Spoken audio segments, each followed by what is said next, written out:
হেই everyone, কি অবস্থা সবার? আশা করি আপনারা সবাই ভালো আছেন। তো বিষয়টা হচ্ছে কাজের ফাঁকে ফাঁকে এই যে আমি ভিডিওগুলো করি আবার এডিট করি, এগুলো আসলে অনেকটাই কিন্তু সময় সাপেক্ষ বিষয় অ্যান্ড ধৈর্যের বিষয় এখানে অনেক আছে।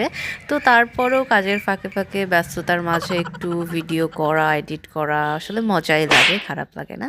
তো আজকে দুপুরবেলা আমি একটা সবজি ভাত মানে সিম আলু দিয়ে একটা সবজি করেছিল আম্মু, আর ইলিশ মাছ করেছিল। আর দুপুরে এখন তো একটা ম্যান্ডেটরি খাবার আছেই, জলপাইয়ের আচার।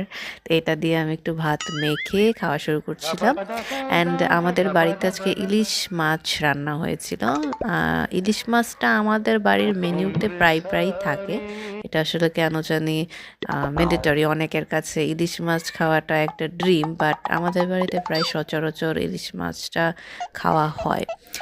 কজ যখন একটু অল্প দাম থাকে বা একটু দাম কমে, আমার আম্মু অনেকগুলো একসাথে করে কিনে রেখে দেয়, তো ওটাই আমরা পরবর্তীতে অল্প অল্প করে খাই। আর এই যে আজকে একটা সুন্দর জিনিসের রিভিউ করব, এইগুলা দেখতে পাচ্ছেন, এইগুলো একদম আমাদের বাড়ির পাশে একটা কলা গাছ আছে, ওখান থেকে কিন্তু পাড়া, মানে ওখান থেকে নেওয়া।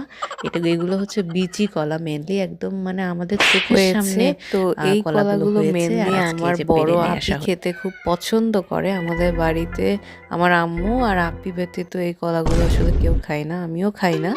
তো এই কলাগুলোর স্পেশালিটি হচ্ছে কলাগুলো অনেক মোটা হয় আর ভেতরে ছোট ছোট ছোট ছোট বিচি টাইপের থাকে আর অনেক টেস্টি। তো আমি কখনো খাইনি, আর এই কলাগুলো যেহেতু আজকেই পেরে নিয়ে আসা হয়েছিল, তো একটু একটু কাঁচা আছে। তো আপি যতদিনে আসবে ততদিনে এগুলো পেকে যাবে, সমস্যা নেই। আর আম্মু তো 15 হালি কিনতে চেয়েছিল, বাট আমাদের বাড়িতে তো অত মানুষ নেই খাওয়ার, তো এই জন্য কম করেই কিনেছে। তাও 8 হালি মতো কলা কিনেছে, দেখা যাক কতদিনে খেয়ে শেষ করে।